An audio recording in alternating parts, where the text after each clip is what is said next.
იხსენიება კეთილმორწმუნე დინარა დედოფალი. ცნობები ივერიის დედოფალ დინარას შესახებ, რომელსაც დიდი ღვაწლი მიუძღვის ქრისტიანობის წინაშე, რუსულ საეკლესიო მატიანეებშია დაცული. მეცნიერები იმის შესახებ, თუ საქართველოს რომელ ისტორიულ პირს გულისხმობდა რუსული მატიანე, დიდხანს დაობდნენ. ქართლის ცხოვრებაში არის ერთი ცნობა ჰერეთის დედოფალ დინარას შესახებ, რომელმაც თავის შვილ იშხანიკთან ერთად ჰერეთის ანუ ალბანეთის მრავალრიცხოვან მოსახლეობას მართლმადიდებლური სარწმუნოება აღუდგინა და ისინი მე-10 საუკუნეში მონოფიზიტთა ერესისაგან იხსნა. ჰერეთის უდიდესი ნაწილი ძველთაგანვე ქართველური ტომებით იყო დასახლებული, ამიტომაც ძველი წყაროები მასაც ივერიას უწოდებდნენ.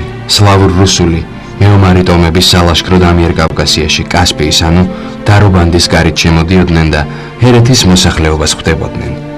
ამიტომაც, როგორც ჩანს, ჰერთა ანუ ივერიელთა დედოფალ დინარას შესახებ ცნობებიც რუსეთში მათ გაიტანეს. წმინდა